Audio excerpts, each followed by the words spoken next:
He did. Which is fine. I'd like to call the Planning Commission meeting to order for October 17, 2019. We start with roll call. Mr. Caparelli? Here. Mr. Cox? Here. Mr. Crompton? Here. Mr. Dillon? Here. Ms. Fide? Here. Mr. Mystic? Here. Mr. Rosanellis? Here. Mr. Chairman and members of the commission, the first item on our agenda is approval of the minutes from the August 15th, 2019 Plan Commission meeting. Do I have a motion for the acceptance of the minutes? Motion. Second. Roll call. Mr. Cox? Aye. Mr. Crompton? Aye. Ms. Fide? Aye. Mr. Mystic? Aye. Mr. Rosanellis? Aye. Mr. Caparelli? Aye. Mr. Dillon? Aye. Okay, the next item on our agenda is for citizens to be heard on agenda items. This section is for anyone wanting to speak regarding items listed on the agenda, except for items listed under public hearing. There will be the opportunity to speak on agenda items under public hearing. We have no items listed for no public hearing, so we'll move to the next item on our agenda, which is old business public hearing. There are no items. For old business, no public hearing, we have no items. Under new business public hearing, we will be moving 3 items up to the top of the agenda, and that's ZO-1-19, ZO-2-19, ZO-3-19, and these are items regarding the recreational cannabis zoning and land use rules. This is a public hearing. The applicant in this matter is City of Joliet. Requested action is for approval of zoning ordinance amendments to sections 47-12-2A, 47-13-2A, and 47-151, section 4713.1 of the City of Joliet zoning ordinance in order to allow adult cannabis dispensing organizations as a special use in the B2 Central Business Districts and B3 General Business Districts, and adult use dispensing organizations, cannabis cultivation center, craft grower, processing organizations, infuser organizations, or transportation organizations as special uses in the I-1 Light Industrial District and I-2 General Industrial Districts, as well as regulate the development methods of adult use cannabis business establishments. And the purpose is to permit adult use cannabis establishments per the proposed zoning regulations in the City of Joliet. Mr. Chairman, I believe there has been an indication that this item would be tabled pending the scheduling of a workshop for the commission. We do have citizens who have signed up to speak on this, and as it is a public hearing, we will take the public comment at this time. Absolutely.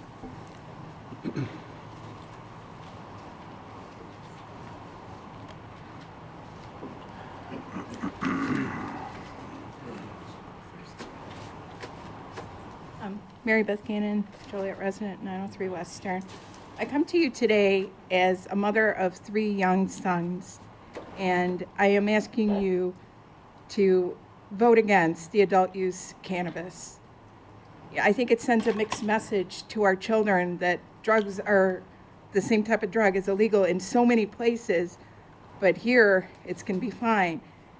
And my oldest son, he's not with me right now, he's home studying, but he said to me the other day, he said, "Mom, if drugs are so bad, why is Joliet allowing them to be sold here?" I don't really have an answer for that. I just said, it's wrong. We're not going to buy them. I feel like this is just going to make it easier for addiction. It's going to cost more money when people are driving high and causing crashes. I have some sobering statistics for you from the Centers for Disease Control and Prevention. According to their website, 1 in 10 people who use marijuana will become addicted to it. Users who start before age 18, it's 1 in 6. It causes problems with attention, memory, and learning. 3 things you need to drive a car. Also, the National Highway Traffic Safety Administration launched a campaign 2 years ago. They called it, "If you feel different, you drive different." All right, thank you. From 2007 to 2013, there was a 48% jump in drivers testing positive for THC.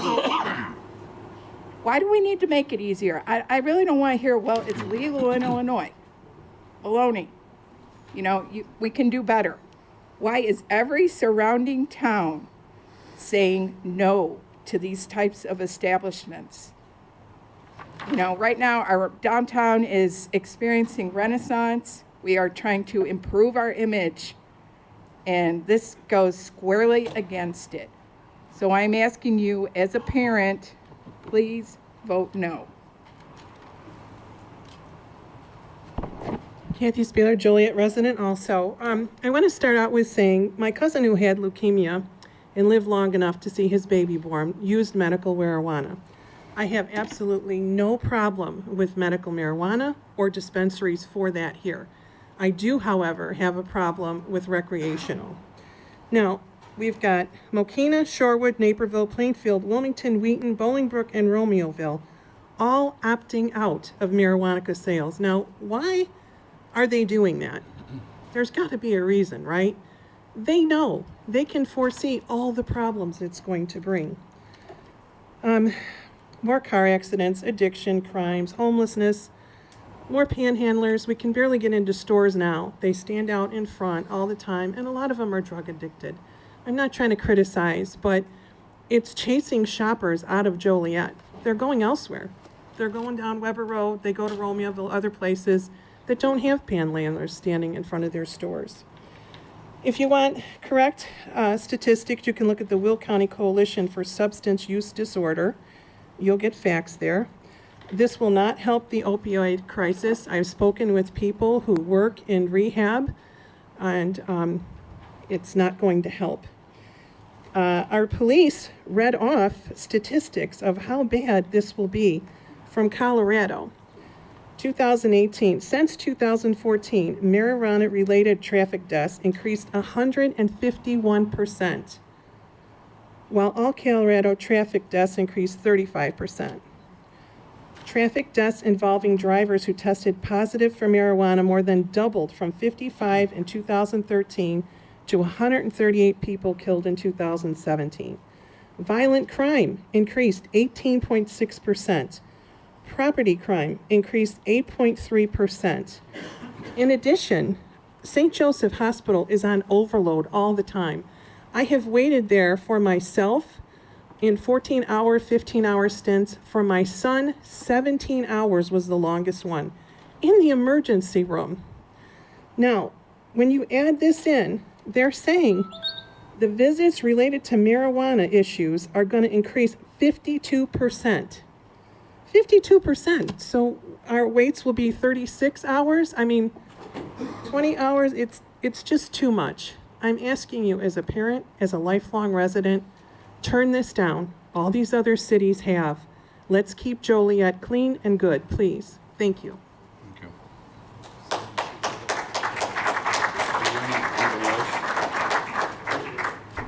Quinn Adamowski. Quinn Adamowski.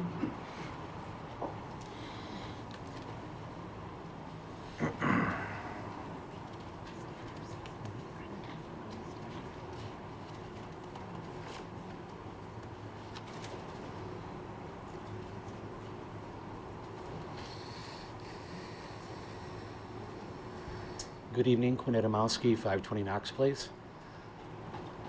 The two previous individuals who spoke kept asking the question, why? Why are other municipalities not passing this? And frankly, it's because of a misinformation campaign about cannabis that's been going on for over 100 years. It's true that arguably marijuana is not a good thing. Neither is cigarettes, neither is alcohol, neither is any opiate that you can buy at CVS. So arguably any drug is bad if using it in excess. Marijuana should not be looked at any different than any of those, especially since the state of Illinois has now made it legal effective January 1. So the comments you heard previously, I would argue, should have been made down at the state capitol building when they were debating this proposed law. The thing about cannabis is that there's tremendous opportunity here for the city of Joliet because everyone else is saying no to it for reasons that, frankly, don't make a whole lot of sense to me. I would also suggest that we already have dispensaries in the city of Joliet via liquor stores and pharmacies. I can go to any store, buy a package of cigarettes, I can buy whiskey, I can buy beer, I can buy whatever. They're all drugs. Moreover, the big issue in Will County has nothing to do with cannabis, but has to do with opiate use. And CVS, Massinger's, Walgreens are dispensaries of opiates. And yet there's nobody picketing them for dispensing those. No one's coming up here saying that CVS should stop right now distributing OxyContin because it's based all on a bunch of fallacy. So my understanding is this is going to be tabled, Kendall. So when the time comes to discuss this, I would implore you to do actual real research on cannabis, its effects, its use. And it's not just about using pot. I mean, there's a lot of industrial aspects to cannabis, specifically hemp. So again, I think there's huge opportunity here for the city, and I would encourage you to do exactly the opposite of what the other municipalities have done and get on board and find a way to maximize use here in Joliet. Thank you.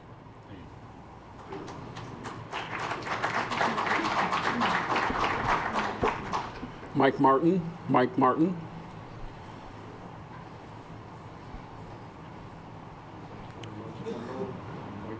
attorney.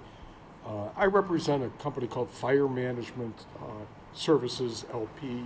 We are the owner of the building in Rock Run where 3C Compassionate Care operates its medical marijuana clinic. It's been there for 4 years. There's been absolutely no problems, no police reports, no incidents whatsoever. 3C, as you know, has applied and also received a special use permit to run a medical marijuana dispensary at a former Mattress Firm store at the Joliet Mall. So they now have 2 locations actually operating out of our location as a tenant.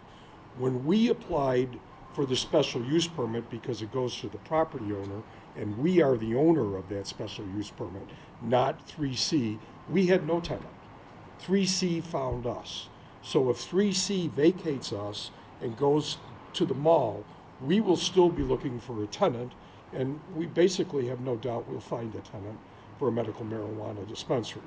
We also intend at that time, if the city approves the zoning classification, and we are in an I-1 category, zoning category, we will also immediately file for a special use permit for the recreational use and for the adult use and for sale of that. We have no doubt that we will find a tenant who will engage in that and who will be licensed to do that. We think we're the perfect location to do it in the city. If the city decides to allow it and tax it, we're out in Rock Run. There's nobody around us. We are more than 1,000, whatever is yards from Joliet Junior College. We have industrial buildings around us. So if the city decides to do it, we're ready to go forward and seek approval to do it.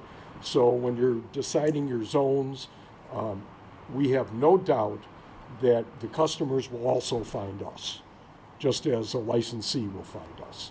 So it's our intention to go forward if it is approved. So that's all I have to say. Thank you. Thanks. Thank you. The next name, I'm not quite sure I can pronounce. Kathy Kirby? Kirby?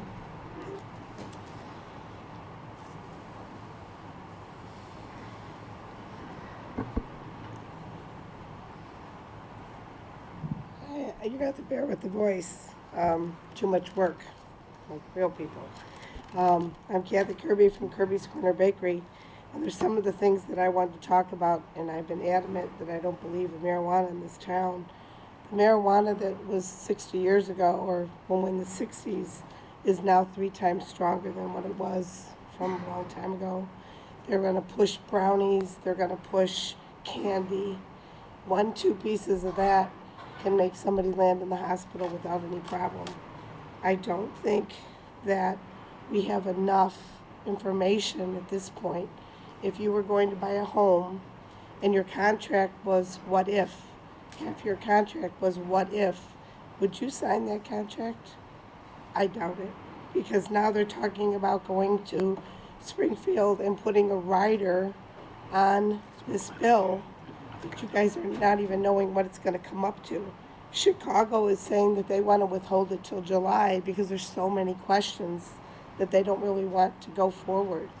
As an employer, I have another problem because there's nothing out there for zero tolerance. We can have zero tolerance, but here's an example. Somebody comes in and they look lightheaded or dizzy or talking funny, or even in Joliet, on your council, on your employees.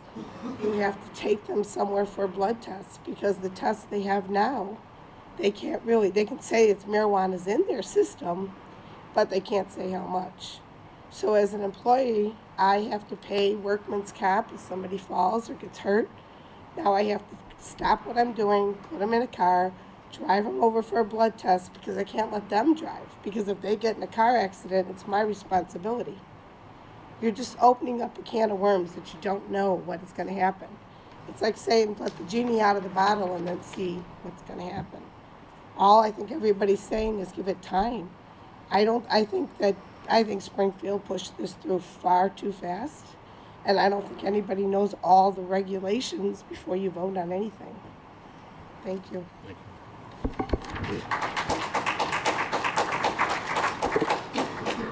Rachel Ventura. Rachel Ventura.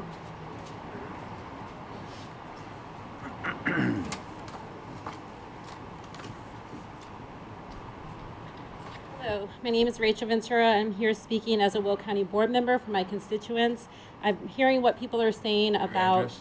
the concern. What, this one? Your address. Oh, we don't have to give our addresses, but I do live in Joliet, by the way. Anyhow, I'm hearing what the constituents are saying, and even at the Will County board level, we are having this conversation about zoning and taxing. But the bottom line is, you guys did pass something for taxing the city, but if you don't have anywhere to sell it, then you're not going to recoup the money that's needed to then enforce it. So some of the concerns that we're hearing is, what are you going to do with these people who are high or breaking the law? Well, you're going to need to enforce those rules.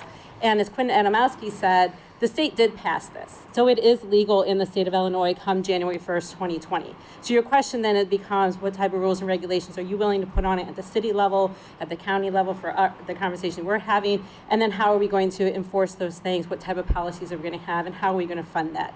So marijuana is a user tax. It's not a regressive tax. It's not a property tax. Those are taxes that hit people, and it's hurting people here in our state, in our city, and we've seen that time and time again. This is an area that if you guys pass the zoning, then you can bring in those tax dollars that are going to be needed to regulate it, to enforce it. So the special use you guys have here for light industrial, general industrial, those are some of the same things the county is looking at too, and we are currently discussing this. So I am advising this committee to go ahead and pass the zoning as special use, which gives you the most ability to regulate what type of businesses are coming in, where they're coming in at. I know the law stipulates they can't be by schools, so some of those concerns are put on the wayside. But at the end of the day, since there are many communities around here who are opting out, this gives Joliet a unique opportunity to raise a lot of money so that we can put it towards education. We can put it towards decreasing some of the other drug rates we're seeing. Also, to Quinn's point about the opioids. You can buy opioids just fine through pharmaceutical companies that continue to make billions of dollars off of us. This is a way to actually decrease that. We're seeing unprecedented deaths the last couple of years with opioids. Harvard put out a study that anywhere from 5.82 to 6.12% less opioid prescriptions were given when medical marijuana was available. By having recreational marijuana, those who are in pain have an opportunity to turn away from opioids and towards a pain management system that's affordable and will also help them live. So again, I think that this is an important thing for the residents who live in our area and for the ability to enforce it. Thank you very much.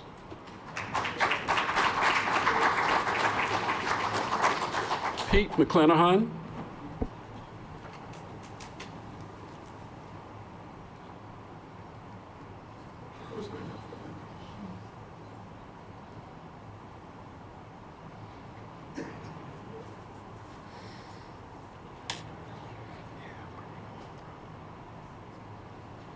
I am Pete McClanahan. Good afternoon. I've been a substance use disorder treatment professional for over 40 years, and I'm here to encourage you to adopt the recommendations of the staff. I think they've done a very thorough and thoughtful analysis of the law and the options available to the city of Joliet. I support the availability of one or more dispensaries. I believe that it's an opportunity for the city to discourage the black market, where the only ones that are making money are illegitimate rather than tax-paying and legitimate businesses.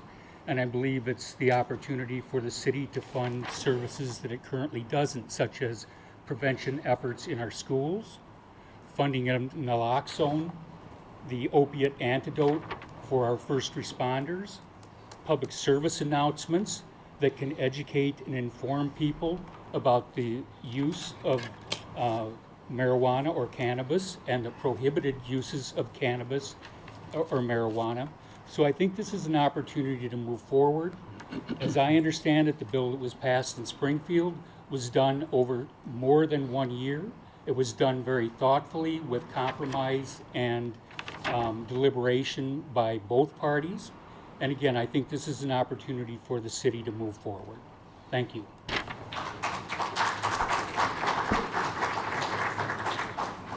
Mr. Chairman and members of the commission, that completes our list of speakers for this item.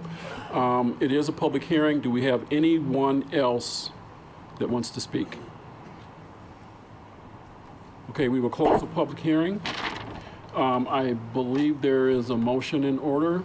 Yeah, I'd like to get a motion for to table this no longer than 2 weeks and have a workshop on it for the commissioners, so we can sit down and have a discussion about this. It's just a question of where we're gonna do all this, that's all. Can I get a motion on tabling it? I'll adopt a motion to table it. I'll recommend table it and have a workshop. Second. Roll call? Mr. Crompton? Aye. Ms. Fide? Aye. Mr. Mystic? Aye. Mr. Rosanellis? Aye. Mr. Caparelli? Aye. Mr. Cox? Aye. Mr. Dillon? Okay, staff will be in contact to set up that workshop. Get it all done within 2 weeks, we're gonna workshop And then we'll bring have it a back special meeting at on the it and next vote meeting. on the thing. Okay. Very good, thank you. Thank you. The next item on the agenda is Z-3-19, and that is the reclassification of 103 acres located on the south side of Breen Road, 1/2 mile east of Rowell Avenue, from R1B, and that's our single-family residential zoning, and R4, multifamily residential zoning, to I1, light industrial zoning. The applicant in this matter is North Point Development, LLC. They are also the contract purchaser. Owners of the property, Dan and Lee Light, requested action, approval of a zoning reclassification to allow future industrial development. Existing zoning, again, is R1B, single-family residential, and R4, multifamily residential. Proposed zoning, I1, light industrial. Location, south side of Breen Road, 1/2 mile east of Rowell Avenue, 103 acres in size. The existing land use is undeveloped. Surrounding land use and zoning, to the north is undeveloped, agricultural, unincorporated Will County. To the south is residential and agricultural, unincorporated Will County. To the east is residential and agricultural, unincorporated Will County, and City of Joliet, R1B and R4. To the west is agricultural, unincorporated Will County, under site history, annexation, and classification to R1B, single-family residential, and R4, multifamily residential zoning were approved by the City Council in 2006. Under special information, the petitioners are requesting approval of a zoning classification of 103 acres to I1 light industrial in order to allow for a future light industrial development. There are no known users or development interest in the site at this time, but 2 conceptual plans have been submitted by the petitioner that illustrate potential site layouts. Exhibit A illustrates the development of the site considering the 12-ton weight limit on the adjacent roads. In this case, the developer would abide by the weight limits and exclude the use of 53-foot-long truck and trailers. These facilities would range in size from 27,000 plus square feet to 201,000 plus square feet, and cater to companies that utilize straight trucks and pickups for deliveries. Occupiers of these types of light industrial facilities are typically small manufacturers, small distributors, laboratories, and specialty fulfillment companies. If alternative or additional access is feasible, Exhibit B could be an alternative layout plan that is more typical of a light industrial warehouse distribution park. Buildings being proposed in this scenario would range in size from 109,000 plus square feet to over 414,000 square feet if possible. The petitioner desires to develop the site as a combination of 2 concepts. Amenities within the park might include naturalized retention ponds, a 10-foot wide trail, public access to Jackson Creek, leadership in energy and environmental design designation for the buildings, and a possible donation of floodplain to the Will County Forest Preserve District. All development plans going forward would require a planned unit development and/or subdivision of the subject site, which will include an additional plan submittal by the petitioner and additional public hearings on these requests.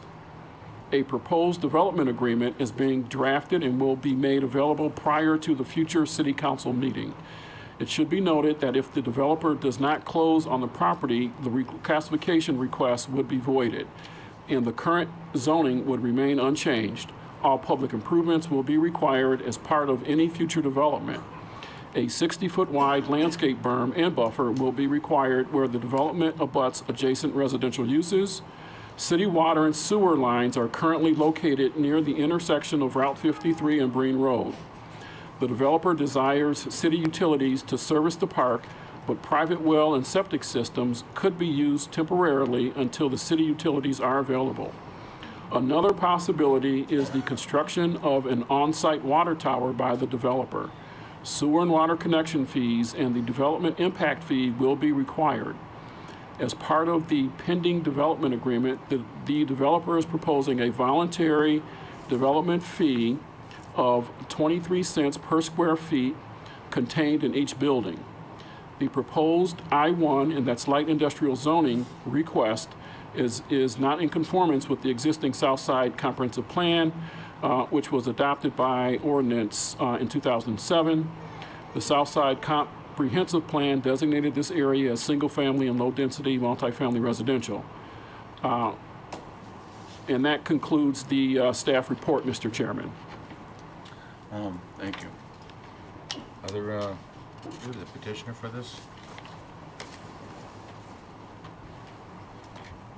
4 minutes, sir. 4 minutes, all right, thank you. Thank you, Kendall. My name is Tom Osterberger, 111 North Ottawa Street, Joliet, Illinois. I'm an attorney for the applicant. Today here we have Tom George and Patrick Robinson of North Point, along with Tim Sogren of Kimley Horn, who's a traffic expert, and Bill Bone, the engineer for the project. Just to add a couple of things to what Kendall indicated, this property was annexed under kind of a mass annexation of properties back in '06. While some of the other properties received industrial, the handful down towards the end here, the southernmost part of Joliet, received residential. Kendall indicated that it wasn't consistent with the Southside Comprehensive Plan. I'd like to point out a few things about that. When that plan was done, it was designed for what was hopeful, as all zoning ordinances are. We put down what we have and what we hope to have, but we've seen in the last 12, 13 years the changes. If we look at the zoning map now, We see all light industrial across the top, and this is the remaining area of that area, which is end up residential.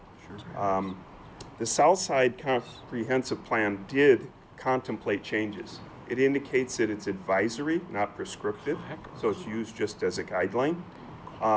It calls out the suitability of industrial for this area. It knew that there were changes. We had the UP Park going, we already had the Elwood Park in existence. It knew what was happening.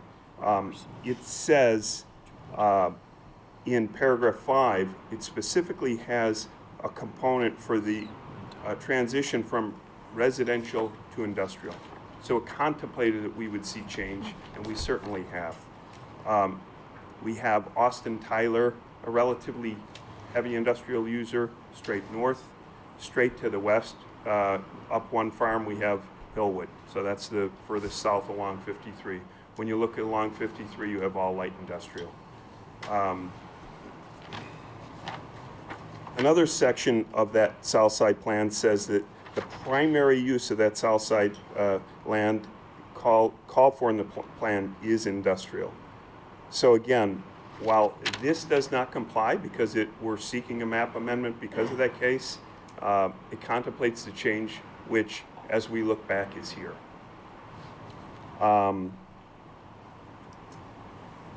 This parcel and Kendall's map doesn't show is specifically bad for residential. It has 3 pipelines not shown on that.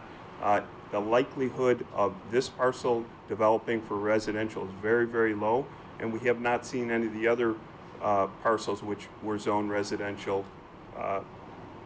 developed. So what we've seen is a residential zoning which has not turned out to be desirable, and we've seen industrial keep creeping south. Specifically with respect to this plan, it provides for a light industrial use. The intended use are small manufacturers, small distributors, laboratories, small contractors. Our applicant can give you more detail as their specific office is in a similar type mixed use back in their corporate office. Consistent with the South Side plan, what is proposed here is a large buffer, so that's part of the transitional portion of the South Side plan from residential to industrial.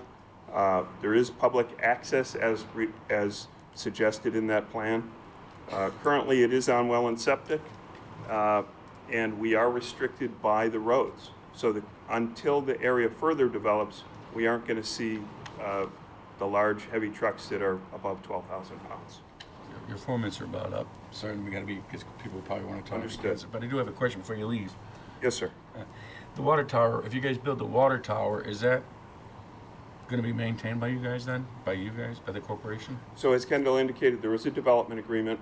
It depends what the city wants. We have a site that can be dedicated.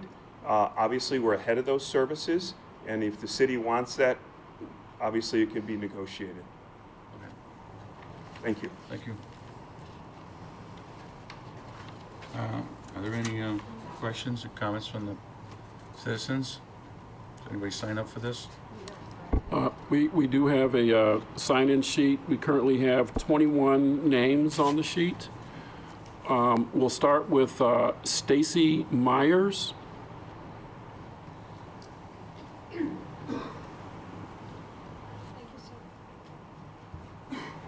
Good afternoon. My name is Stacy Myers. I'm senior counsel with Open Lands. We are a 55-year-old conservation organization that connects people to nature. Our organization has deep roots in Will County. Our president hails from Lockport. We are one of the delegates that built consensus behind the mixed-use plan for the former Joliet Arsenal. And as a conservation organization, we worked with Centerpoint on connecting to I-55. We believe in the promise that Will County does not have to sacrifice its history, quality of life, sense of place, and economic potential to accommodate freight and intermodal business. We are also looking forward to working with you in the upcoming county comprehensive planning process to figure out how we can all coordinate growth to leverage rather than level our natural and agricultural heritage. North Point, both the proposed rezoning request and the actual development plan for the 2,200-acre intermodal facility take us in the wrong direction. North Point's intermodal, more appropriate for an I-2 or I-3 use, undermines sound planning. Its haphazard location poses a major conflict and it would have disastrous consequences for Joliet taxpayers, commuters, neighborhoods, and critical infrastructure. The imposition makes Joliet less resilient and less competitive. For instance, North Point previously disclosed, as we just heard, its intent in its full plan to draw over 1 million gallons per day out of your deep aquifer, which is already pretty depleted. The current proposal is the initial piece, either, as you heard, includes a water tower or a well.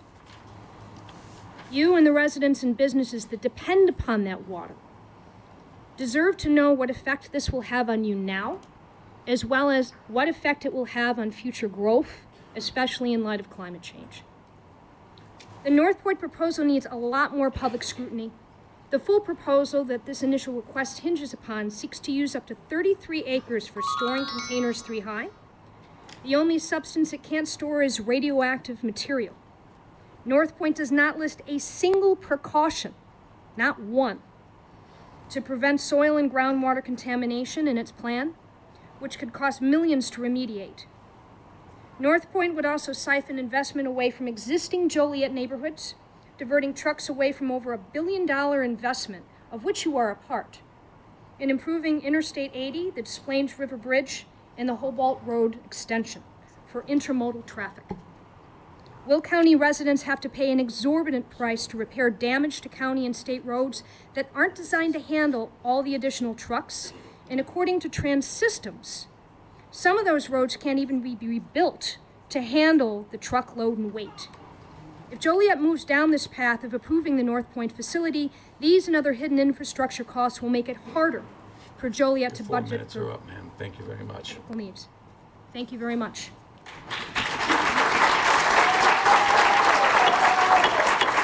We hold down the applause, please, we can get through it. And Kendall, could you call like 2 or 3 people that they can stand behind each other so we can go move right along then? Okay.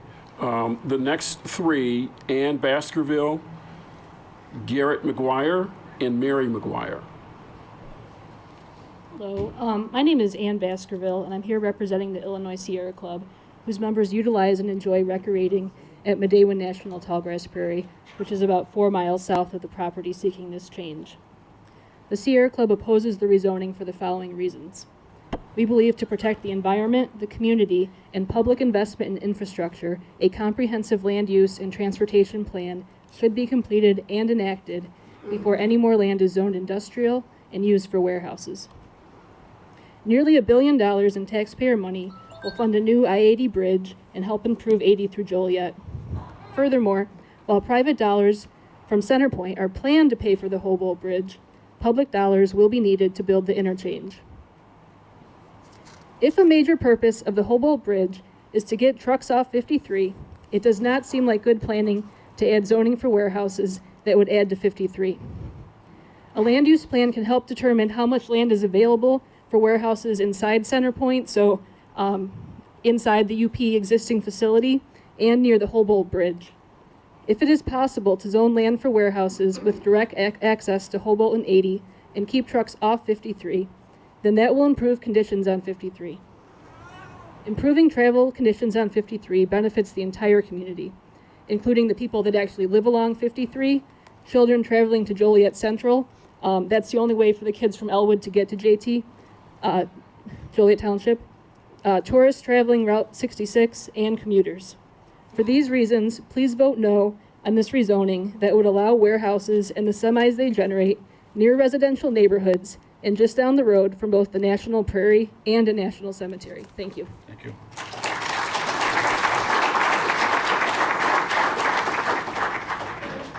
Good afternoon. My name is Garrett McGuire. I live at 24756 South Hemp Hill Drive, which is in the shoe print wherever this thing's going in. I had to fight with these guys when they were trying to screw Elwood. Now they're trying to screw me. Now it's getting personal. Jackson Creek runs through there. I'm 73 years old. I've got leukemia. I've had cancer. I don't have much time left, but I'll be damned if I'm going to let these people try and push me out of my house that I've lived in 46 years. There's deep wells they want to drill. When you people annexed the property back in 2006, you were planning on digging deep wells. All the houses out there have wells. We were told if the wells went dry, TS, that's your problem. Well, we're going to get the same thing from these people when they dig their well and 50 houses lose their water. I'm sorry, but I told the real estate agent that they had hired when they tried to pass this crap in Elwood. This is just a backdoor trip to try and get in to the hub, the railroad hub that Elwood sits on and controls on the southwest side from the Arsenal property. Where is all the water going to run? And that field behind me, is it going to run into my backyard? Is it going to pollute my backyard? Because I'm right on the border. Thank you. Thank you.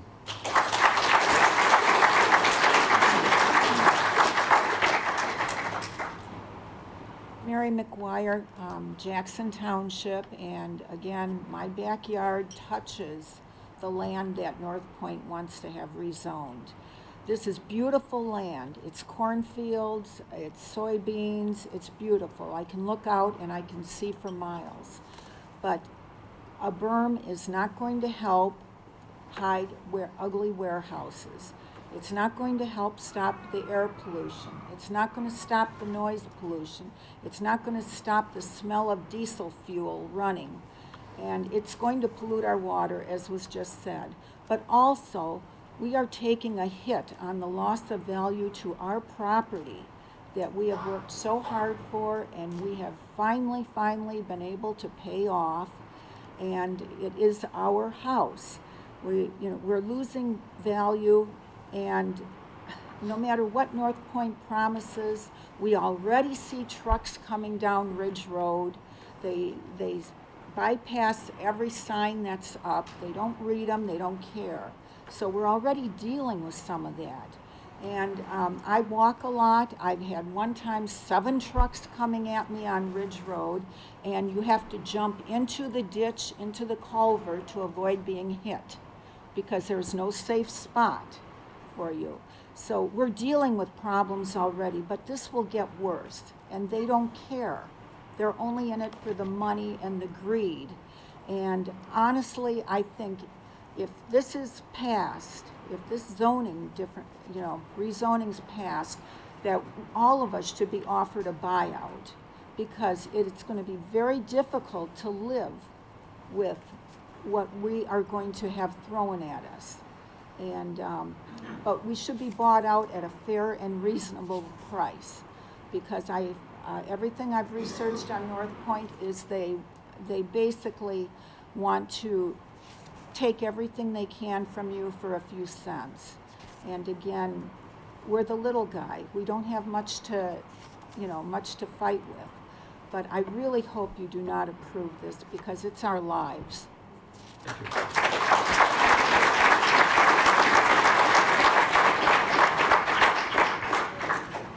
The next two will be Jerry Heinrich and Rita Renwick. Good evening. Good afternoon. Hello, my name is Jerry Heinrich. I live in Wilmington. I'm president of the Medewan Tallgrass Prairie Alliance. We're a 501c3 not-for-profit corporation that serves as a friend of Medewan National Tallgrass Prairie. It's a fact that many of our local roads and highways are congested, and a fact that many of our roads and bridges are in a state of disrepair. Our local interstate highways literally run through a concrete canyon defined by the walls of warehouses. More and more, Joliet is being surrounded by intermodal and warehouse developments. As representatives and decision makers, I ask you, what is your vision for Will County, say 10 years from now, 40 years from now? If you were to poll your constituents, you would find that the vast majority do not want more congestion, do not want more trucks, and do not want more warehouses. Roughly 20 years ago, when Centerpoint was in the process of developing an intermodal warehouse complex next to the village of Elwood, these very same questions were being asked. Local constituents are concerned that intermodal truck traffic derived from intermodal warehouse developments would not be controlled and would spill over onto local roads and highways, and roads that were not designed to handle heavy-duty truck traffic. Local constituents are rightly concerned that their lifestyle and homes would be negatively impacted.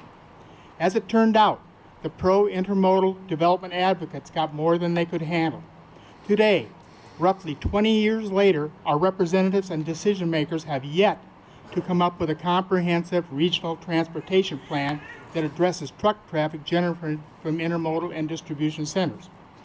It is the position of the Medewan-Tallgrass Prairie Alliance that no new intermodal warehouse complexes be developed south of 80 and roughly within a 20-mile radius, for example, of Medewan National Tallgrass Prairie, subject to development of an implementation of a comprehensive regional transportation plan that would effectively and efficiently move intermodal truck traffic off of local roads and highways and directly onto major highway arteries such as I-80, I-55, I-57, and I-355, for the good of the greater Joliet area.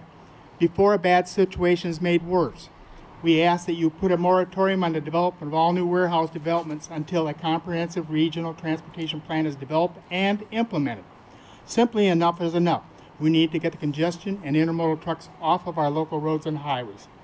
I guess one last comment I got is, anybody feel like me that this is a foot in the door for the possible expansion onto other areas? I really am fearful that this might be the case. We've been through this on other issues down around Wilmington, Elwood, Manhattan, and I think this is another foot in the door type situation. So I ask if you feel that way.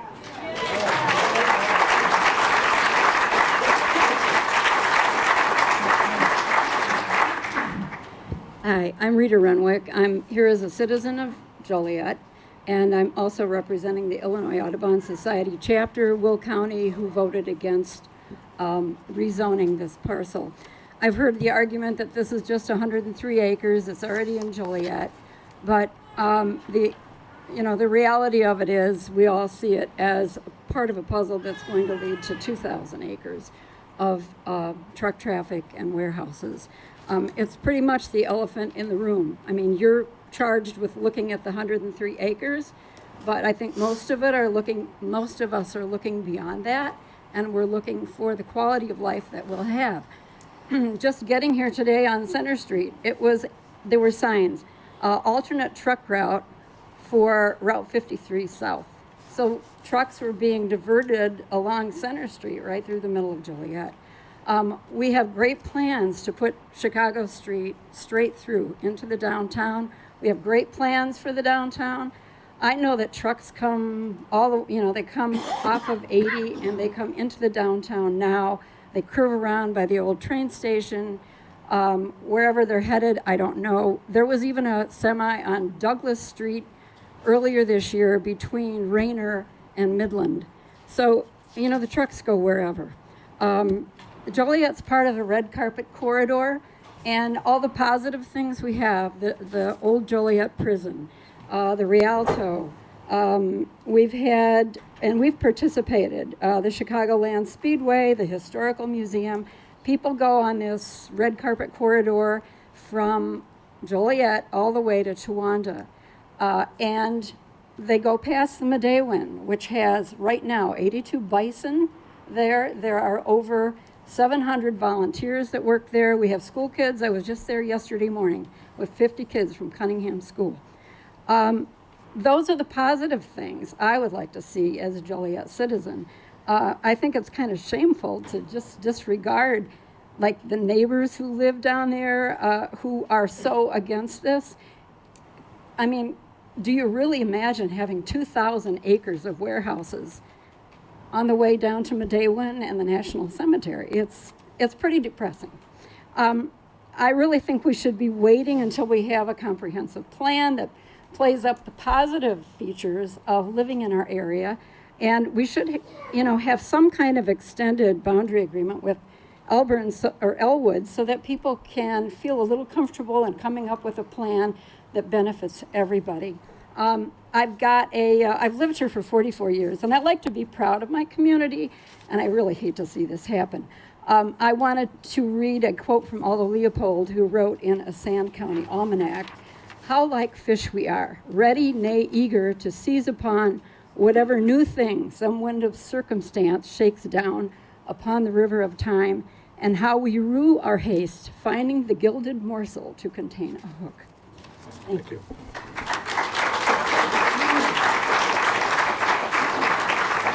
Okay, our next speakers will be Chris and Janice Harmer, Josh Rieger, and Tom. And I'm sorry, Tom, I can't read your last name. Chris and Janice Harmer.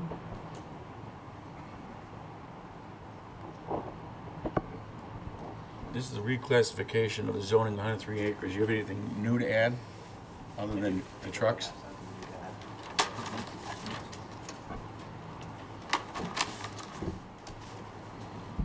This it? Yeah, both of them. This is it? A little too tall for the microphone, that's all right.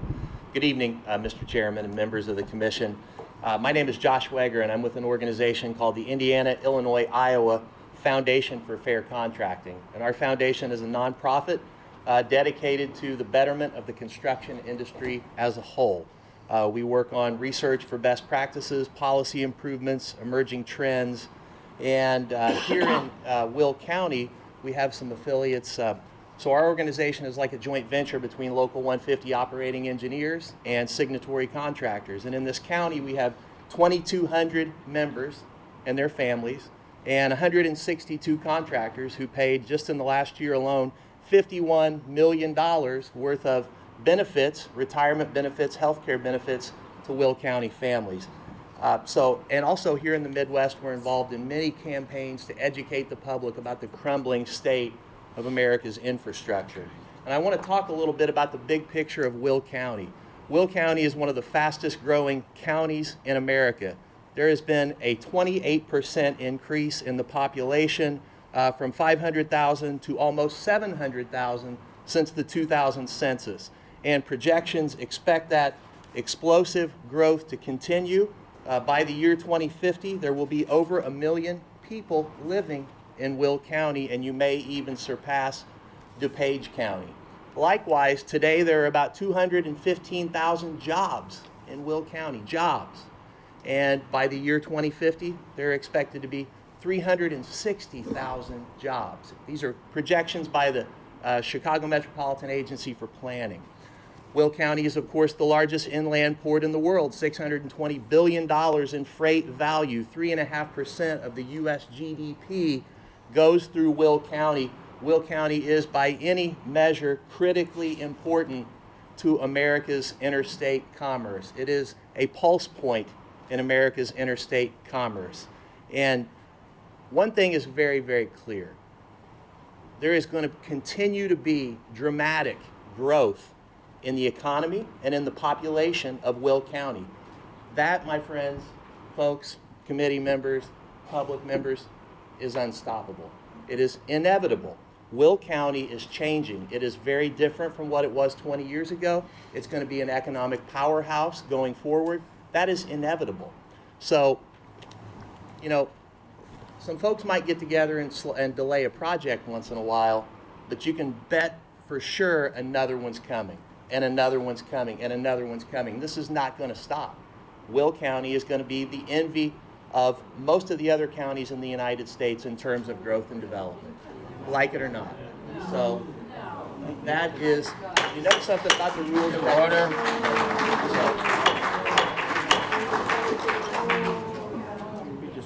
So the growth has only just begun. It's going to continue. I know that change is difficult sometimes, especially when it's change we didn't want. But this is inevitable, and it's time to face the music. We need to understand that. Will County is the envy of the United States in terms of growth and development. Thank you very much.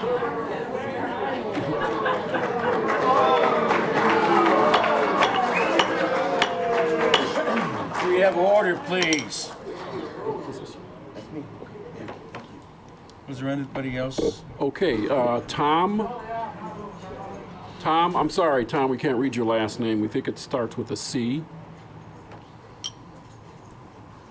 Now we can skip Tom. Okay, Let's see him. we'll move on. Mr. Chairman, the next speaker would be Christina Samet. She has requested a 3.5-minute PowerPoint. Hello, my name is Christina Samet. I'm a resident of Jackson Township on Cherry Hill Road. So as mentioned before, the staff report was very helpful because it indicated to all of us that actually this proposed I-1 zoning is not in conformance with the existing Southside Comprehensive Plan, which was adopted in 2007. I'm really surprised that Mr. Osterberger used this as a selling point in his opening statement, that on this plan, you can see that all of this map, it's in very light purple because the projector's kind of faint. All of the purple and all of the red stripes is indicated in the plan as industrial, and this very small part on the south side is indicated for residential. North Point proposes to put this warehouse project smack in the middle of the residential area. This is the only place left in the south side of Joliet for people to live, and people do live here. We heard from several of them already. So I'm surprised that that would actually be something that would be a strength of this project. I think it's actually the #1 reason to reject it. I wanted to actually talk on a personal note for a moment. I've actually only been living here for about 7 years. I'm originally from Cleveland, Ohio. And Cleveland is actually known, like many other cities in the Midwest, as being a Rust Belt city. And the reason why we get that moniker is that we built industry inside the city without any plan and without any respect for where the residents lived and whether the quality of life was sustainable. And so what ended up happening was our industries failed because the economy changed. They closed, and most of the people at that point had already left the city, moved to the suburbs, and there was no tax base left. So our city actually cannot sustain itself anymore because there's no people living in it. Cleveland actually went from a population of 1 million people down to a population of less than 500,000. And so this is part of our struggle today, and that's what will happen in places like Joliet if you fill the entire city with something that's temporary, like warehousing. Warehousing is actually growing in certain areas, but if you look at this report from Colliers, which actually the data is very recent, you see it's second quarter 2019, it in fact shows that the vacancy rate specifically in this I-80 Joliet corridor right here, the vacancy rate is going up the last 2 years. The absorption of this warehouse space is not keeping pace with the vacancy of the warehouses, and specifically the forecast from Colliers is that additional increases in the I-80 Joliet vacancy rate are likely over the coming quarters as speculative development currently underway is delivered unless significant new leasing activity counters the impact of those new vacancies being introduced. So what this does is it introduces temporary profit for an international company so foreign investors can profit off of it. There's a lot of demand for Amazon and a lot of these same-day deliveries. But this is changing, actually. There's data that's coming out now that shows that it's no longer practical to actually put the warehouses out in the rural areas. People want to get their products on the same day. It doesn't work if you live in Chicago. I actually commute to Chicago every single day. It takes me usually about 2 hours. That takes too long for a warehouse to deliver items to a metropolis like Chicago. So this article here from Wall Street Journal, September 2019, is defining how they need to move the warehouses into the city. So what are we going to do with all of these already vacant warehouses? And now we're going to add another 1 million square feet of warehouse or 2 million square feet of warehouse, and it's going to stand vacant in maybe 10 years. And so your whole south side is going to be a bunch of vacant warehouse industrial area. So in conclusion, I think you should take into consideration what's in this article, that these warehouses will eventually be vacated, and I think you should reject this proposal. I think we should stay with the plan. There is a comprehensive plan for a reason. Cities like Cleveland failed, and cities like Joliet have the chance to actually learn from our mistakes, follow the comprehensive plan. You guys probably put a tremendous amount of time into it. Follow the comprehensive plan and say no to North Point. Thank you.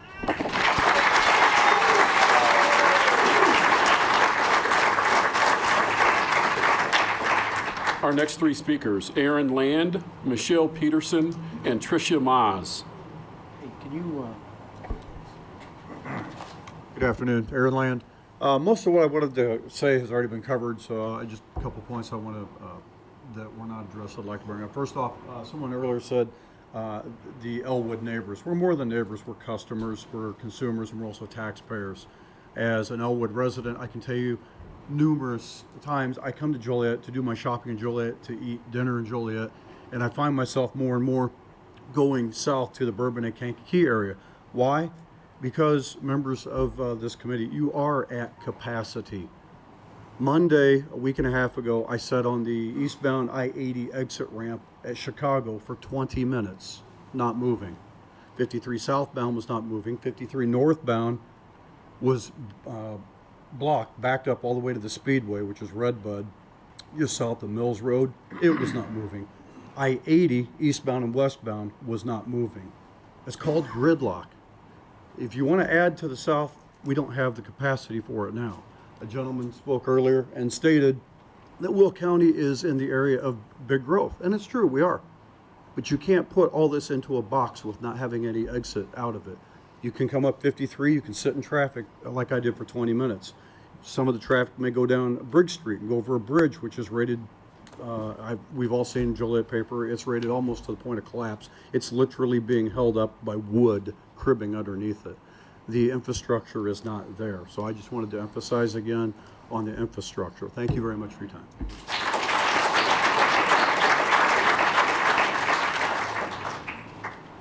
Michelle Peterson. Is this the microphone? Yeah. Yes. I'm here to express a great concern over the property North Point wants you to reclassify from residential to I-1 on Breenan Ridge. I have several reasons for my great concern. I feel this, as others said, is an attempt to get Compass Business Park in its entirety built. To say this is just 103 acres is ludicrous.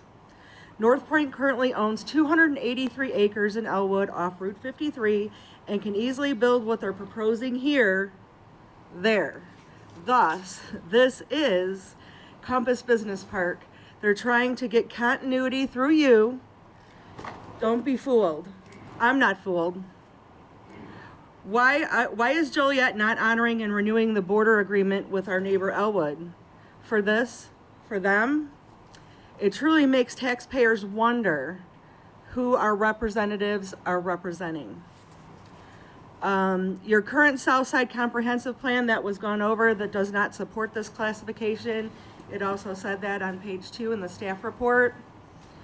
Will it cause flooding? Does anyone even know where the water is going to run off? Has there been a study? Jackson Creek is very near there. Will it affect the local residents and their homes? Has a study even been conducted to protect the citizens and their investments? This is a rural area. It's not water flow that's controlled. Are they safe? Do you even know that? They also didn't hold a residential meeting, and I think that's highly important to get local input from the local residents of that area. It'll bring noise and light pollutions to the surrounding neighborhood and area if you allow it. Your current planned objectives from your website also do not support this. I'll read the first 3. Number 1 is to protect residential neighborhoods from incompatible adjacent development, to carefully control new development by maintaining high standards for compatibility between new and existing developments, and number 3, to incorporate proposed land use that remain consistent with the existing land uses of the study area. I'm not going to go into all of them. You have that information. And also, I did print off the flood plain map. Right here is the zone. Where is that water going to go? As you can see, just from here, there's quite a bit of water there from Jackson Creek. Where is that water going to flow to? Do we even know?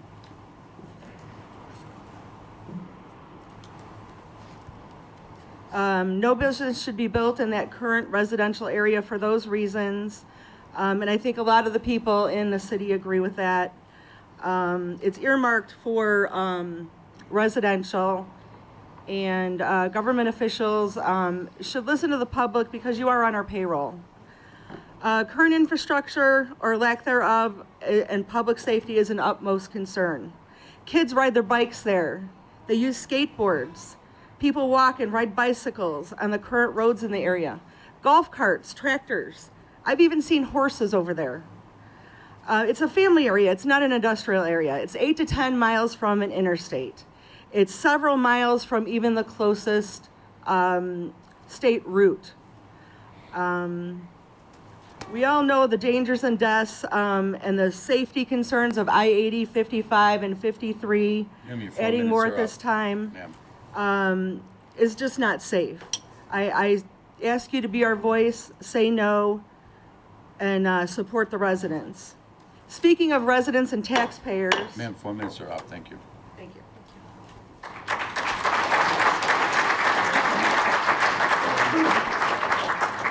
Tricia Maas.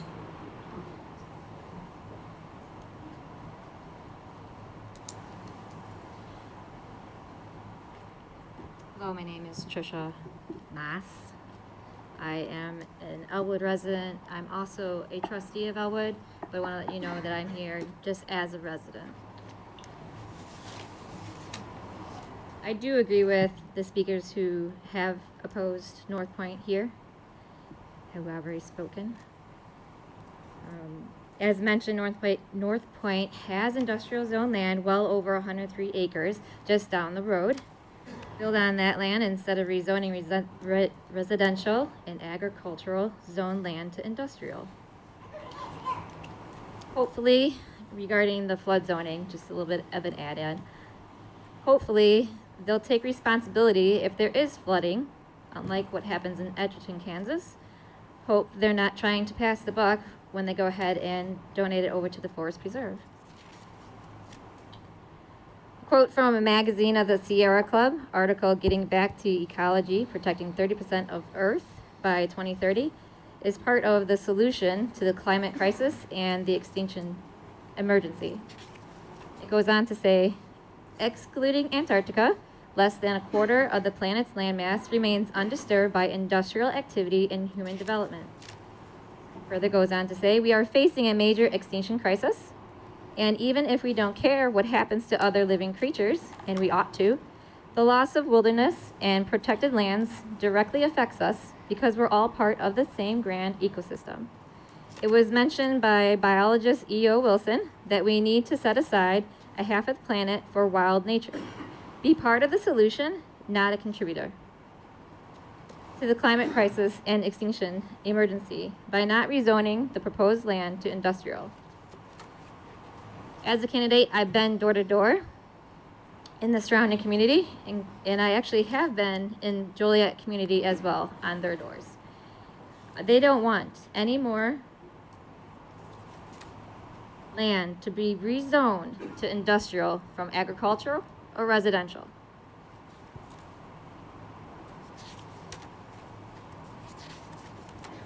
And I hope that you do listen to them and us who do oppose this.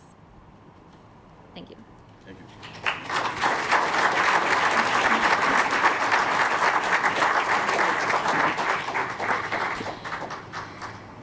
Randy Jersis, Mark Ballantyne, and Kathy Kirby.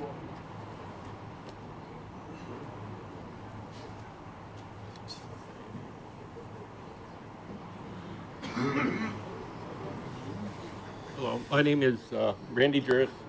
I live at 14351 Oak Trail, Homer Glen, Illinois. A little bit over a year ago, I was at a town hall meeting that Durkin and Curran called because the residents in that particular area, DuPage County, Lamont, especially Downers Grove, longstanding citizens that were suddenly really crocked off with the truck traffic and flooding that happened as more and more of these concrete bunkers started to go up.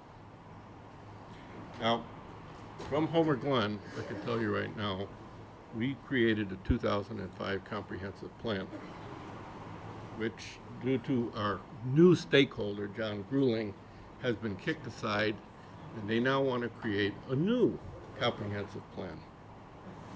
We have actually had village fights trying to keep truck stops out of the area.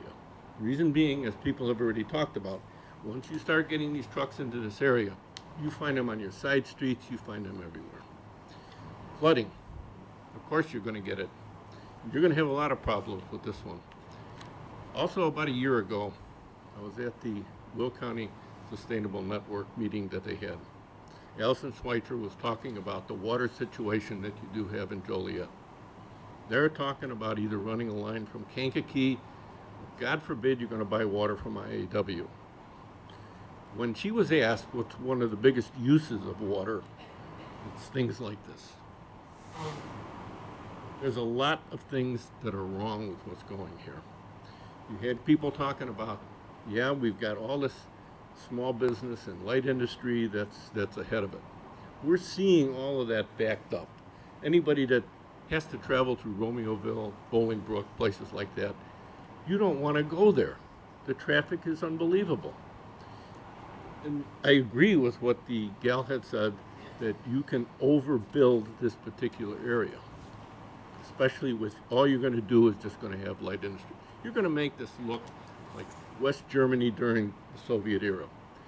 The other side of the coin that you do have is you have to think about what is going to be quality of life issues.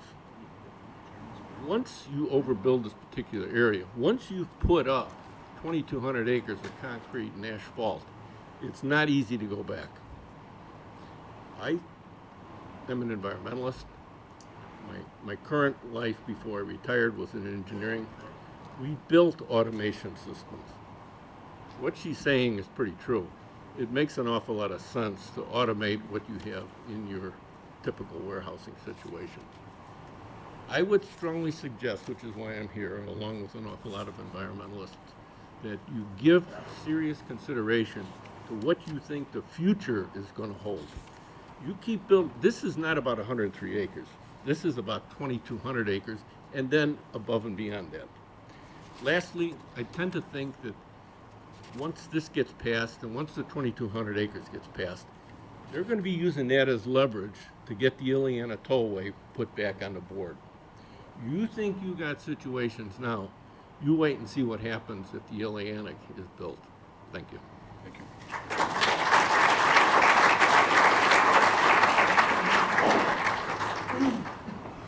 Good afternoon. My name is Mark Ballantyne, and I'm not a resident of Joliet or Elwood, but I'm from Chicago, but I was an employee in Elwood, Illinois for the Snyder Logistics Company.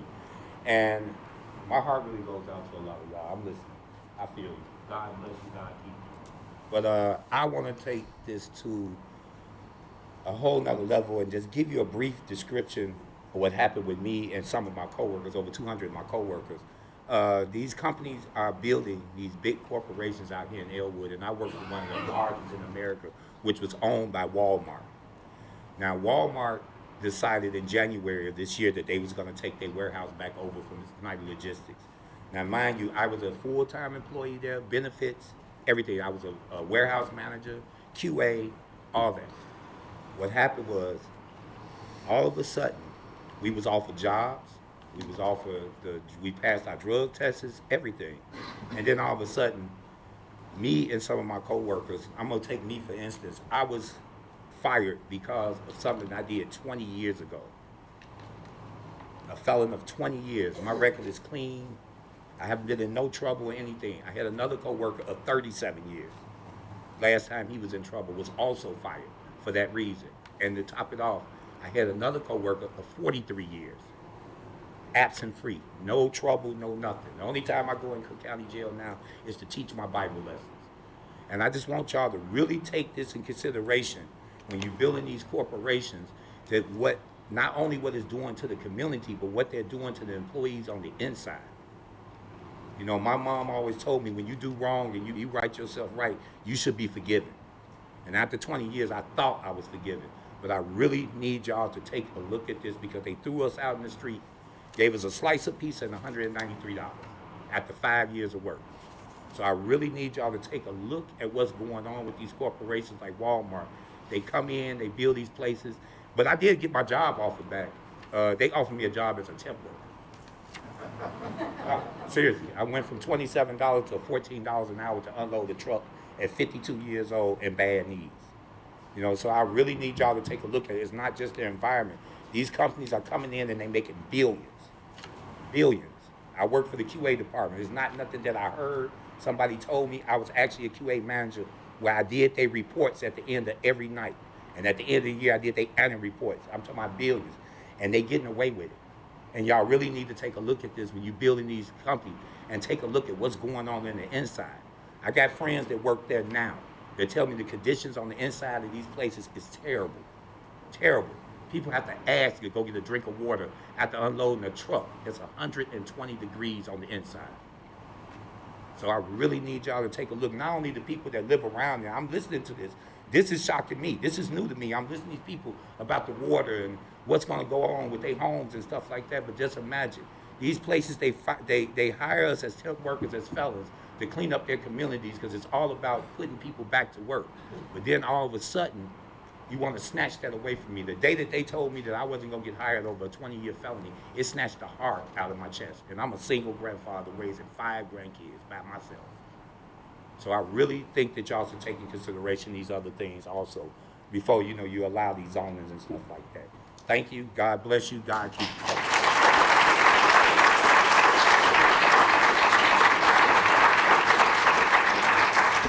Kathy Kirby. Kathy Kirby.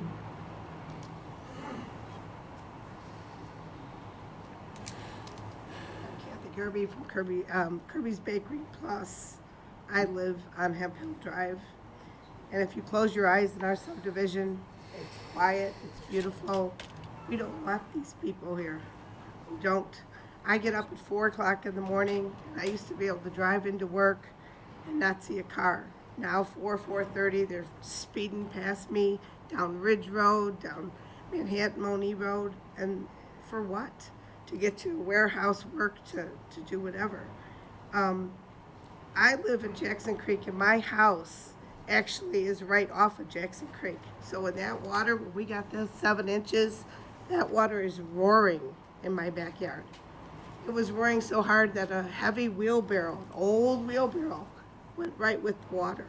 So what you think you can do with all that water when you get some protection, that's one thing. The other thing is the empty containers. They said they can go like 3 high. If you go down to Elwood, they were supposed to go 2 high, and they're like 3 or 4 high. So if they allow 3 high, are we going to have 5 high? Are we going to have these empty, ugly containers? And as far as the union workers, I have nothing against union workers, but half that building that they're going to put up is all prefab stuff. If you look around, it's all prefab from manufacturers. They come in, they put it up. They may have some time there. They might put in electric. They might do stuff, but there's not a lot of business that comes from the union workers.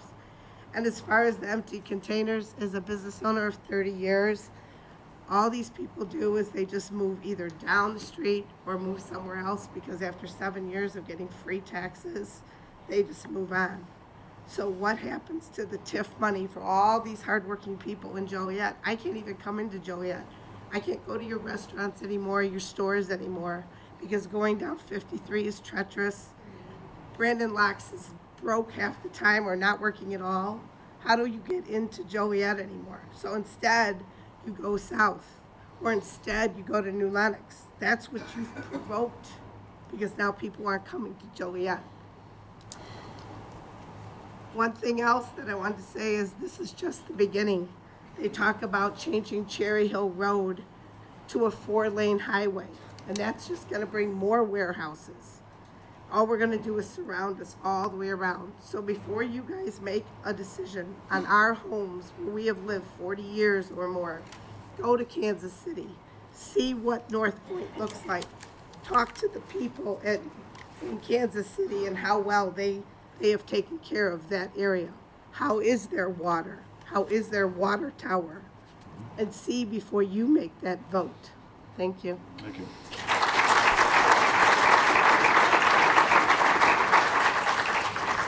The next 3 speakers, Bobby Frierson, Rachel Ventura, and Doc Gregory.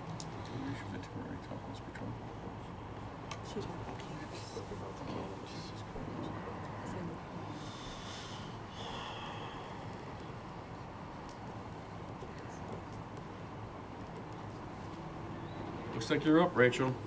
Again.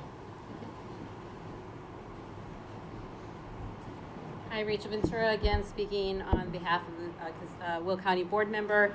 I have spoken out before about this project when it was in Elwood, and I'm asking you to vote no on the rezoning from residential to industrial. I am the vice chair of the Modern Housing Solution Committee, and we are in need of more housing of all types. The CED has also done a recent presentation for the need of more housing, and I saw John Greenlee was here. Perhaps he could speak to that. Three Realtors has also talked about the need for housing. Even one of the gentlemen speaking said this was the fastest growing county with 28% growth, with over 1 million people will be here soon. We need housing for them, not warehouses. So as residents have been very vocal about this project and about not wanting warehouses, not wanting more trucks, this would bring on an additional 53,000 trucks per year. So instead, we need to focus on building more homes, innovative businesses that will provide good paying jobs both now and in the future. We need to upgrade our infrastructure, and we need to protect our water sources as well as the air that we breathe. Many of the people here have spoke have talked about these issues. Please listen to them. I also sit on the Heritage Corridor, which tourism was brought up again. This is along the Red Carpet Corridor. We would be sacrificing tax dollars brought in through our hotel motel tax by having additional truck traffic on these areas that people come to visit. I'm also commissioner of the Forest Preserve. We do need to consider the environmental factors here. Everything from flooding to the grass growing, the flooding we have in our agriculture fields, we're producing less yields there, and all of this is a part of what's happening here. On top of that, the air that we breathe, we've got an 8% trend of asthma in our area because of some of the factors of our warehouses and trucking. Labor practices, Warehouse Workers for Justice is here. You just heard one of the members speak. They are constituents here both in Will County and in Joliet. The unfair labor practices here are ridiculous. We need to have businesses that pay a prevailing wage and give people a decent pay so that they can invest back in our community, back into businesses here, so we can have a thriving area. But on top of that, we have given tax abatements to these warehouses, and North Point will be no different. We gave $29 million to Amazon over the last 11 years. And when their abatements run out and they leave, you're going to see more warehouses become empty. As they automate jobs, we're going to lose tax-paying dollars here from income. So it's time that we start looking in a forward direction. I asked you to renew the boundaries with Elwood, but also look at the people in this room. You guys sit on the Planning and Zoning Committee. Have you ever seen this many people in this room? They're speaking out, but are you listening? So I'm going to ask you again, do what's right for the people in our area, do what's right for Joliet, and vote no on this. Thank you.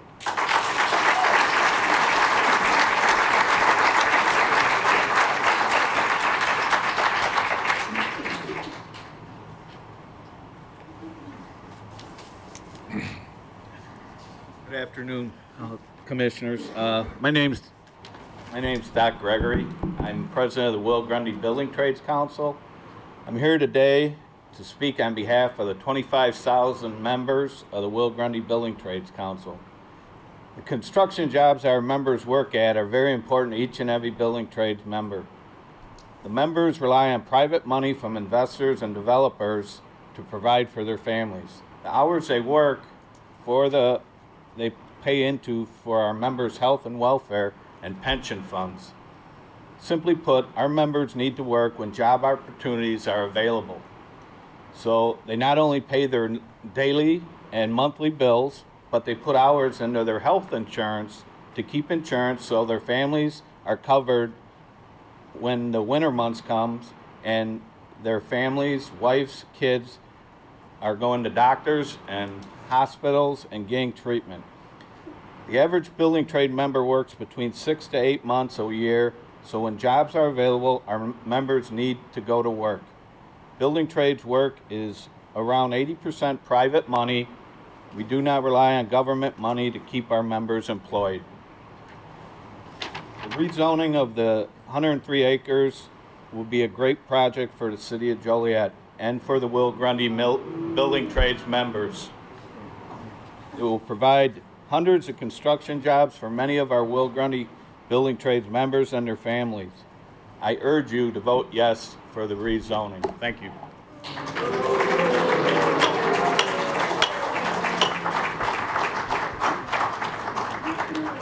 Our next two speakers, Danielle Nintenis and Bonnie Simmons.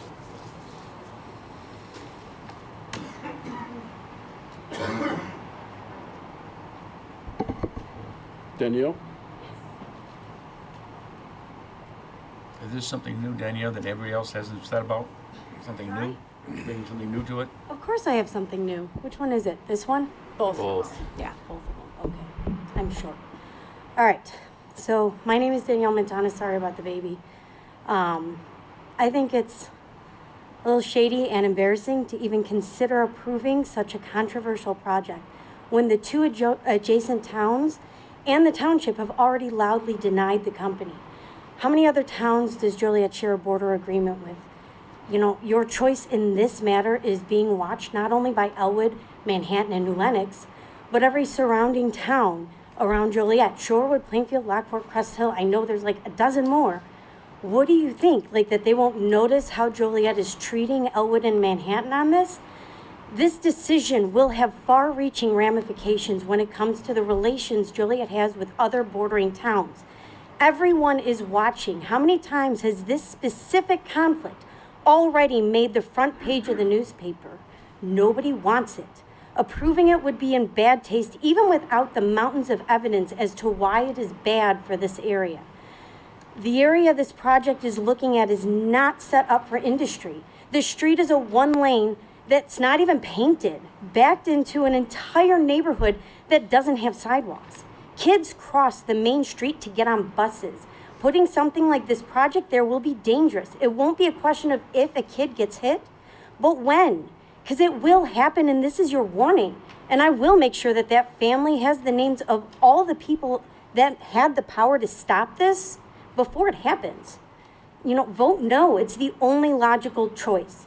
There are plenty of other lots within Joliet for North Point to build this specific 103-acre project where they already have the zoning for it, where it'll be safer for the public, where it will be more accessible for the highways, where they'll already have the water close enough to use without having to borrow from other people, where it will have less environmental impacts, and where they would just, quite frankly, be less unwanted.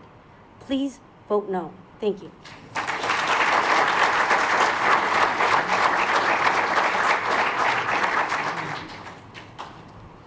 Bonnie Simmons, Ridge Road, Elwood.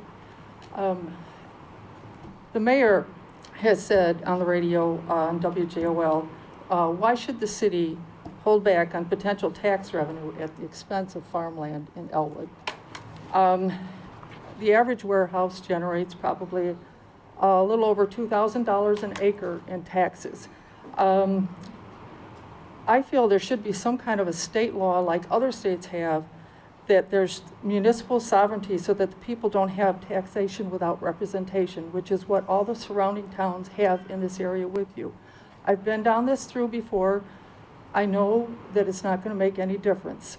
The zoning committee on the asphalt plant that he was talking about, that this area is becoming industrial. We have fought against that. They don't care about people who can't vote them out. We know that. As far as the asphalt plant, the zoning committee turned it down in Joliet. In the meantime, before they came in for the council, they called their union thugs in and said, we need the jobs, we need the jobs. They didn't need the jobs.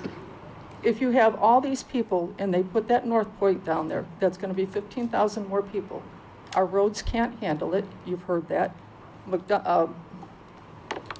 Route 6 is backed up all the way underneath Route 80 trying to get onto McDonough Street, which is backed up to Rowell Avenue. Jefferson Street is just going to keep continuing going north. I know it's you don't want to hear any more of this. But why are you any better than the people in Brazil? They're starving and they're cutting down their rainforests so they can live. This here is just greed.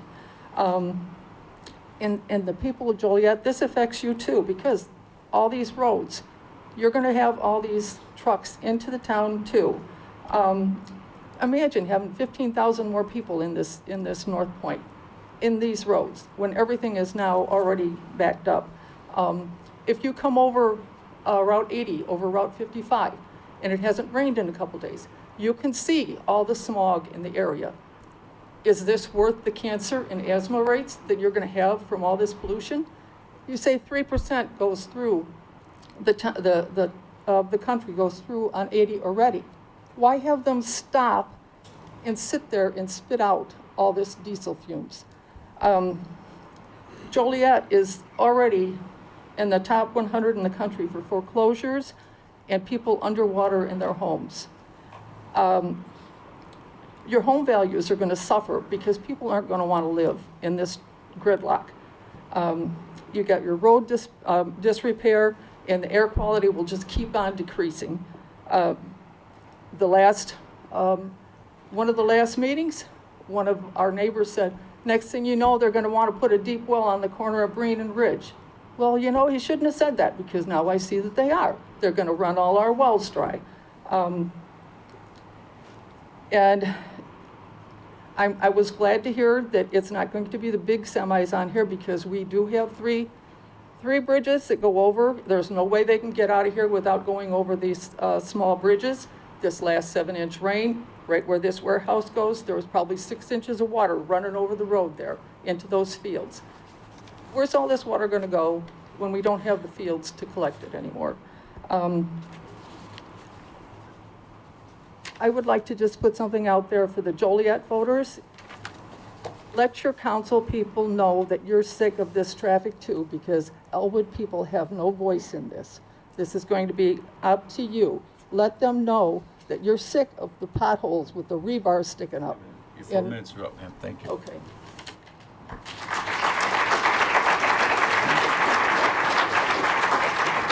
Our last two speakers, Charles Simmons and John Lesh.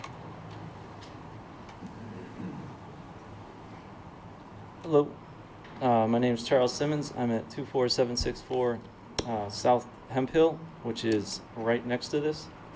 Someone else was talking here. I don't want to bring up a lot of the same things you've already heard. So I'm just going to bring up something from my perspective, which is that of a working class person. I'm a teacher in Chicago Heights, and I have 2 children, 8 and 6. And part of the reason that we chose this area was because of what it is, but also it was a good place for a family to move into. Currently, my 8 and 6-year-old would be going to Joliet Central when they get to high school. Right now they go to Elwood. It took me 40 minutes from my house that's on that map to get to this location just to park because of 4 o'clock, 3 o'clock traffic from there to here down one street, down 53. So I want you to think about that at this current moment, and whether or not I would want to send my kids down that street to get to Joliet Central High School. The other problem that this is going to bring is the previous person said this is going to bring workers and jobs into this, but that's temporary. Once the building up, it's there. Will there be workers there long term? Yes, but eventually the TIF will run out and the company will move out. There's already empty warehouses that were empty for a long time along 53, if you look that up. That is just a temporary thing. Working class families who pay taxes every year in an area, a big area, that could be zoned residential and bring in consistent revenue would be long term. But what's going to happen is, in my case, what's going to happen is this type of development is going to push working families out. Instead of having a nice place to live, instead of having a nice place to call home, you're going to just have a large industrial area that's going to vacate slowly over time, just like many of the other areas that we talked about, and working middle-class people leaving and not coming in. And I could say that that's what's going to happen because that's what's happening if this goes through to my personal case. Thank you.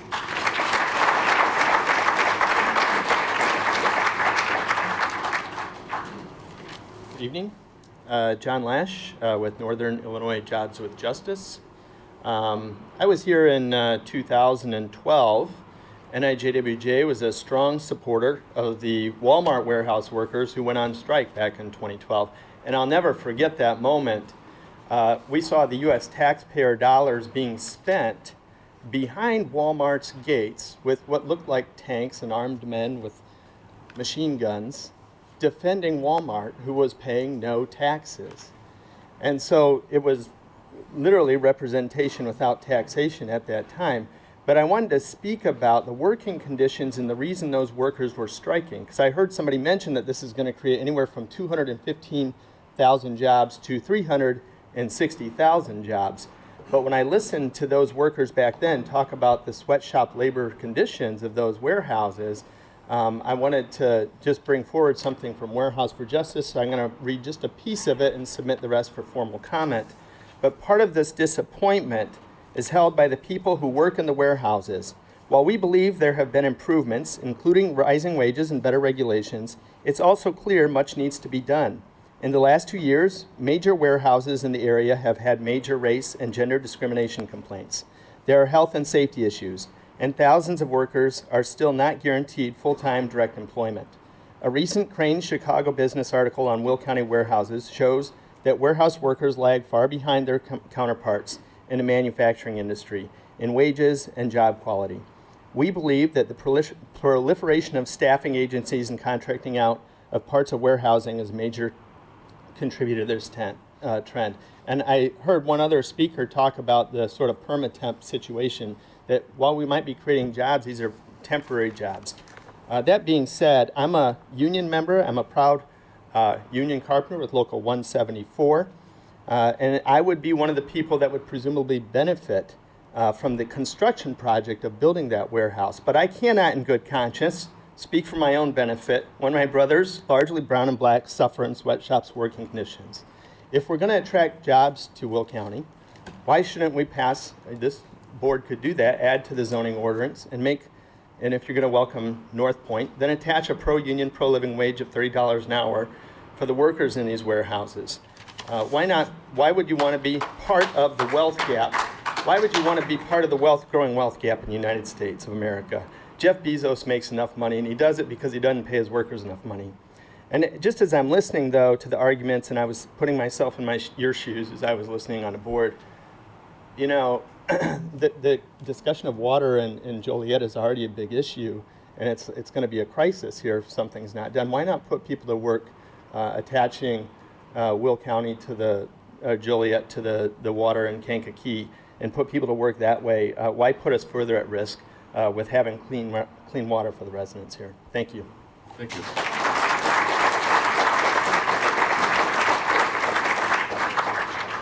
Okay, Mr. Chairman, that concludes the speakers list. Okay, are there any comments or questions from any of the commissioners? No. All right.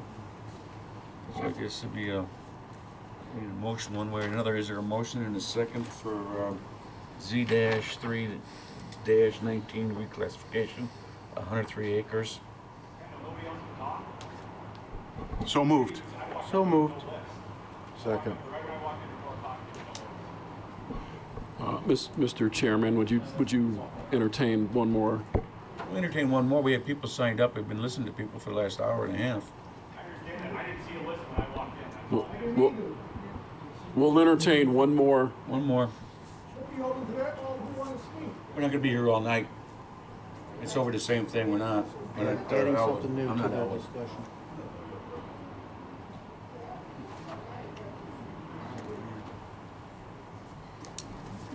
Thanks for listening to one more. Matt Robbins, I'm a Jackson Township resident, 24757 South Sycamore Street. I'm also a Jackson Township trustee. Kendall, is the city given a recommendation for this? There is no current recommendation from the administration. Okay. I don't understand how you're even entertaining a draft. It's not a formal proposal. So if you approve this, they can make changes without your consent. So what are you even really approving? I guarantee if someone else wanted to change zoning, you wouldn't even entertain it without the proper paperwork, why they should be treated any different. They say no semis, only straight trucks because of the weight limits on the roads. How many straight trucks does anyone see going in and out of a warehouse? Very few. I live in Elwood. There's none. It's all semis. Go down Arsenal Road. They don't care, or is it just something bigger? Seems very suspicious. I've heard that North Point wants to be a good neighbor when they haven't even come to Jackson Township Board and proposed this. They've not talked to us.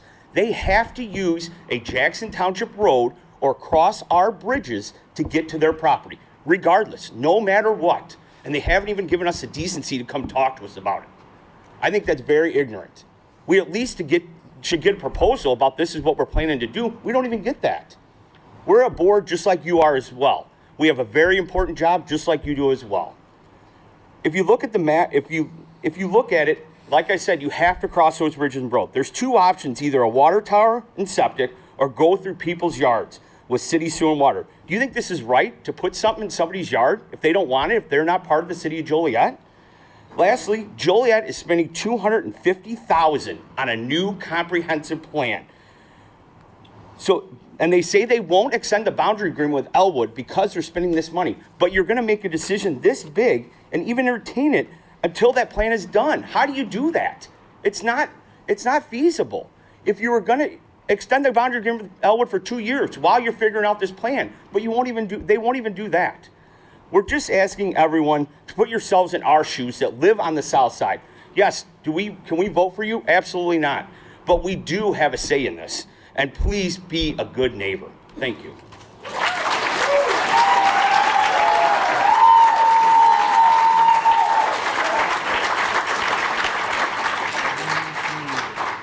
Motion for Z-3-19 from the commissioner. That's isn't it 319? Isn't that cannabis? I beg your pardon? Is that cannabis? No. It says on my paper it's Z03. Z-3-19. Yeah, Z-3-19. It says adult cannabis on my. Will you look at it? No, this is, ZO. these are ZO. Okay. Yeah. I make a motion to approve Z-3-19. Second. First is second. Can I have roll call, please? Ms. Fide? Aye. Mr. Mystic? Aye. Mr. Rusonellis? Aye. Mr. Caparelli? Aye. Mr. Cox? Aye.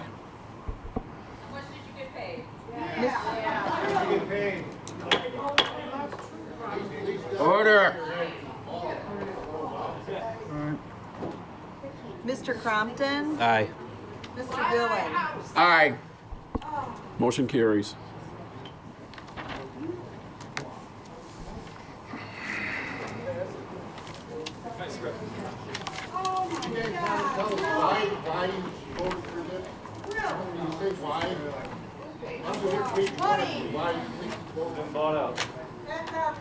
It's reclassification. 30 years he put into that thing. Okay. 30 years, and we're right there. It's Joliet, people. This is not Elwood. In other words, Motion for adjournment? Second. All in favor, say aye. Aye. Did you read the article in the Herald this morning? Read page 4. Your house is big like that.